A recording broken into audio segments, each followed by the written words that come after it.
c'est parti pour ce JT. Donc là c'est des infos que j'ai, des petites news que j'ai notées comme ça depuis 2 semaines. Alors il y en a eu des dizaines d'autres, parce que c'est vrai qu'en Absurdistan il se passe pas mal de choses. On a du mal à suivre, mais moi c'est celle que j'ai vue ou que j'ai entendue. On peut pas faire mieux, ça c'est sûr. Donc on commence, alors là c'était avant Noël. C'était avant Noël, alors ça c'était à la télé mais c'était à la radio aussi en même temps. Vous savez, ils prennent des gens maintenant puis ils leur demandent de poser une question. Puis il y a des spécialistes quand même qui sont là, avec des sacrés spécialistes. Ah oui, des bons. Et là la dame m'a disait, j'ai fait il y a 4 mois, attention, écoutez bien, j'ai fait il y a 4 mois ma 3e dose. Puis-je faire la 4e? On était bien avant Noël déjà. Et je me suis dit, non mais là, il faut qu'elle arrête. Non, tu fais pas la 4e dose, il faudra peut-être penser un peu aux autres, quoi, parce que là, elle a fait la 3e dose il y a 4 mois. Nous, tu l'invites à bouffer chez toi, l'autre elle bouffe dans la gamelle, elle a déjà mangé la sienne, puis toi tu dis ben non mais attendez, non, mais même si j'en veux pas, je le garde parce qu'on sait jamais, je préfère quand même garder ma dose. Oui, non. Non, elle veut une 4e dose. À mon avis, alors je pense, parce que là vu qu'il y a 4 mois, à mon avis elle était dans le premier train de la vaccination. C'était le train AstraZeneca, je ne sais pas si vous vous souvenez à l'époque, le premier train, à mon avis elle était même dans le premier wagon, fière comme ça, elle était avec sa dose. Mais c'est vrai que le train AstraZeneca, très vite, quand il roulait au fur et à mesure, tu perdais du monde. Tu sais, il y a moins en moins de monde dans ce train. AstraZeneca, ouais. Du coup, ils ont été obligés de... Non, on arrête. Mais elle s'en fout. Elle veut des doses. Ah bon, il faut se calmer quand même. Chacun nos doses quand même. Et nous aussi, on a envie d'en avoir des doses. Alors là c'était autre chose, alors là c'était assez marrant parce que c'était le 23 décembre, je me rappelle, je l'avais noté, donc c'est pour ça que je me rappelle, et il y a un gars, il appelait, c'est pareil, on le voyait, il appelait pas, on le voyait, et lui il dit, j'ai fait ma 3e dose aujourd'hui, c'était le 23, et il dit, suis-je protégé pour Noël? Là aussitôt le spécialiste il a dit, non, c'était un non sec, le gars il était pas bien, je vous cache pas, il avait des yeux, il était comme ça. Ah bah oui, là il était comme un veau, vous savez, à l'abattoir. C'est vrai, quand ils descendent des camions, ils sentent bien qu'il va se passer quelque chose. Les veaux, ils sont comme ça. Ah oui, ils voient du sang partout, tout ça. Alors, je ne sais pas s'ils savent ce que c'est, mais on voit, ils savent. C'est pas normal. Ben, lui, il était comme ça. Lui, il se voyait déjà dans la cuisine en train de bouffer la dinde avec la mémé, parce qu'il était grillé. Il a pas eu putain. Ah oui, c'est comme ça. Il fallait t'y prendre avant, mon coucou. Regarde, la dame, elle a déjà fait il y a 4 mois. Bon, voilà, donc ça c'était ça. Alors ça, ouais, je sais pas si vous l'avez vu, c'est fou. C'est un conseiller de Medical Assos Santé. Ne me demandez pas ce que c'est, je sais pas. Enfin, en ce moment, des assos santé, machin, truc, il y a de toutes sortes de... Et lui, il donnait comme conseil, parce que c'est trop dangereux là, vous avez le variant Omicron, trop dangereux, ça c'est clair, on voit bien, tout le monde l'attrape, et tout le monde a un rhume.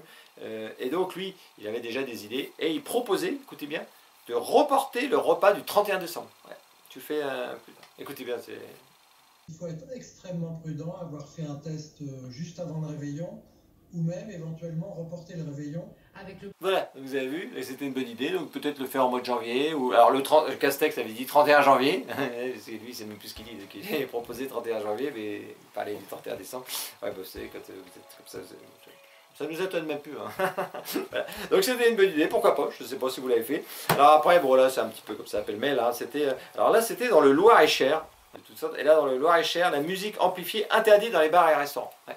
Ils ne voulaient plus de musique dans les bars, même dans les restaurants, le soir du 31, pas le droit. Non, parce qu'ils expliquaient que ça évidemment, les gens, bon, un petit rosé, un petit machin, évidemment, s'ils entendent de la musique, les femmes souvent ils ont envie de bouger le fion, c'est ça. Et donc non, et lui il voulait pas de ça. Il voulait pas que... Attendez, c'est pour la sécurité des gens, évidemment. Donc, obligé de manger. Peut-être un petit fond quand même musical. Vraiment, mais faut pas que ça t'agresse, faut pas que... Parce que moi c'est pareil. Là.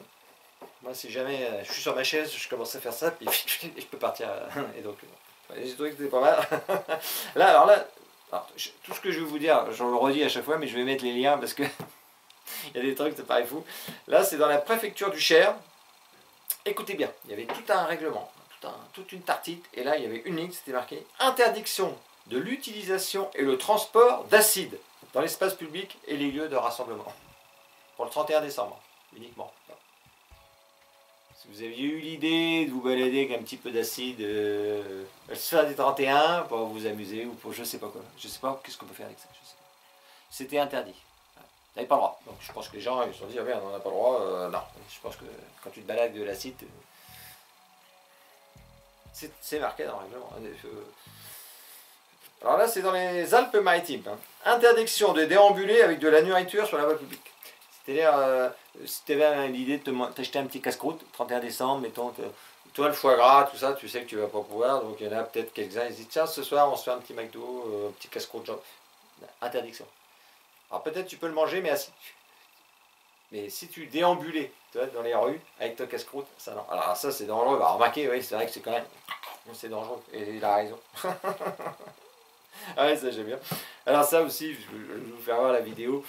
Je vous en avais parlé, je crois. Non, parce que, excusez-moi, mais c'est vrai que je fais beaucoup de vidéos sur TikTok maintenant et du coup je suis un petit peu perdu. Et à Paris, vous avez vu le décompte, je vais vous mettre des images. Hein, parce que alors, je ne comprends pas. Alors c'est là qu'on voit que les moutons, ce que j'expliquais, hein, que ça devient des ânes, c'est que là je crois qu'ils étaient 100 000 à Paris. On leur avait dit quand même qu'il n'y avait pas le feu d'artifice, qu'il n'y avait rien. Mais les gens étaient quand même à l'Arc de Triomphe. Et quand on voit la vidéo, donc, hein, le décompte, 5, 4, 3, 2, 1, 0. Et tout le monde avec les appareils. Alors, regardez.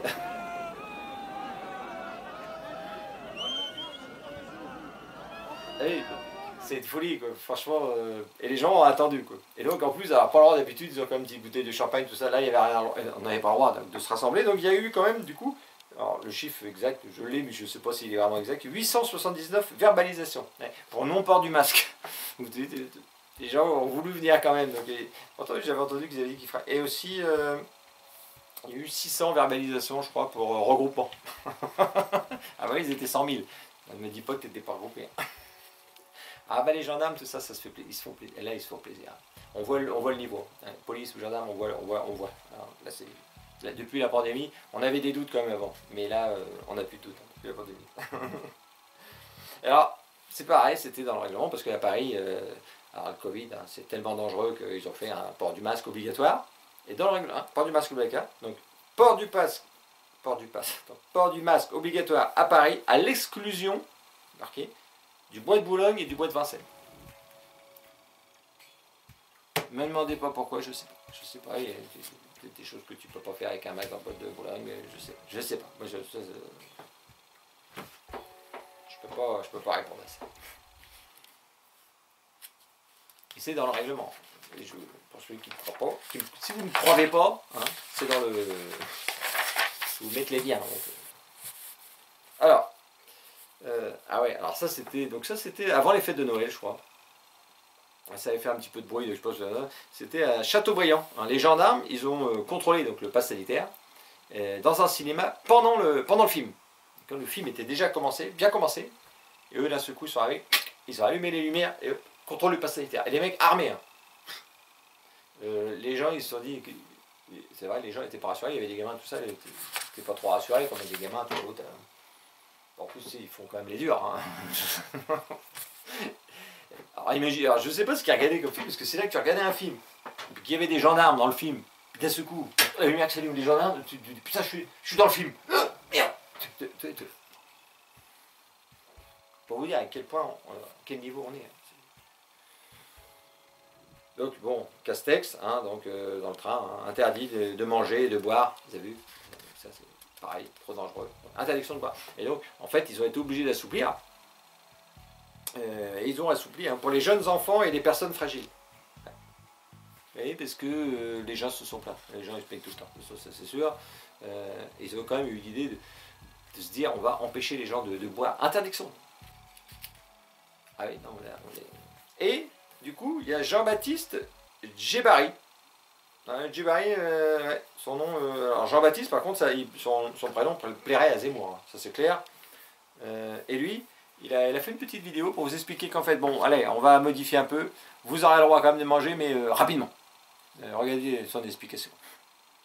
Très clair, si vous avez besoin impératif de boire ou de manger parce que vous êtes fragile ou simplement parce que vous avez ce besoin physiologique, vous pouvez retirer votre masque et boire ou retirer votre masque et manger rapidement et le remettre tout de suite après. Vous voyez où c'est qu'on en est. Alors là c'était à la radio, hein, c'est Fred Armel. allez, il me fait... quand je l'entends, je vomis aussitôt. C'était sur RMC. Et lui, il proposait, parce qu'il en a marre, le masque à Paris, lui, il est sur Paris, et c'est vrai que ça l'énerve de foutre le masque. Il est triple vacciné, lui, un vacciné, triple vacciné, il fait sûrement un test PCR tous les matins. Mais lui, vraiment, il est très... Et là, ça le faisait chier de mettre le masque, parce qu'il se dit, merde, en plus, c'est vrai que c'est cocasse. Quoi. Et lui, il proposait de mettre le masque à l'extérieur, hein, uniquement pour les non-vaccinés. Que... Alors moi je propose, sur une idée qui est pas si mal que ça, peut-être même de le faire jaune. Comme ça rappellerait vraiment, toi, peut-être quelque chose et ça sera chouette. Et là, alors, c'est ma belle-fille. Il m'a raconté une petite anecdote, elle avait envie de me parler, elle m'a raconté ça. Elle travaille dans une pharmacie, voilà, hein, voilà, très bien. Et à un moment, elle a vu une dame arriver, c'est vrai qu'on voit à quel point on en est, une dame arriver avec 2 masques en même temps. Le masque chirurgical et par-dessus elle avait mis le masque de canard. Et du coup, je me suis dit, bah tiens merde, et qu'est-ce que je tombe? Regardez, je vous mets le lien, regardez l'image, je tombe là, c'était cette semaine sur CNews. Alors le titre, je ne sais plus exactement, mais voilà, est-ce qu'on doit porter le masque, le double masque? Et puis bah oui, il disait que c'était pas mal. Hein. Le double masque, c'est pas mal quand même, au niveau de la sécurité, c'est pas mal. On pense que ça va s'arrêter, mais il y a toujours un nouveau truc, là ça va faire mal. C'était porter un double masque, une option, une bonne option, selon Philippe Hamwell, je sais pas quoi, c'est professeur de santé publique. Et c'est un professeur en plus, il te dit, ouais, c'est une bonne solution. Ouais. Bah oui, même 3 même d'ailleurs. Après, je prends 3 masques, je pense que ça peut être aussi une très bonne solution après. Hein. Puis après, un scaphandrier, ou alors d'abord ils vont peut-être nous mettre je sais pas, un bol sur la tête, ou un saladier, et puis après un scaphandrier, et tout ça, ce sera des bonnes solutions aussi, hein, parce que le virus il est méchant. Hein. Ah, de toute façon, il faut voir hein, le virus. Alors, c'était un pharmacien qui appelait, je ne sais plus où, il appelait quelle émission. Et il donnait les symptômes. Parce que le mec lui disait, bah, tenez, vous êtes dans une pharmacie, vous pouvez nous dire, tous les gens qui se font tester, c'est quoi leurs symptômes? Et lui, il dit, nez qui coule, mal à la tête, un peu de fatigue, éternuement, mal à la gorge. Il y a 2 ans, on appelait ça soit une grippe, soit un rhume. C'est pas plus loin. Bon voilà, bon allez, on va arrêter là, hein, parce que c'est déjà 10 fois trop long, je sais qu'il y a personne qui regarde jusqu'au bout de toute façon. Voilà, donc on se retrouve, on va essayer de parler d'autre chose, mais c'est vrai qu'on n'entend que ça, donc l'inspire, c'est ça. Hein. Bon allez, on va se quitter là-dessus, et puis on se retrouve une prochaine fois. Ah, il y avait encore des choses à dire, hein. Je regarde derrière, oh là là, oui, il faut que j'arrête. Allez.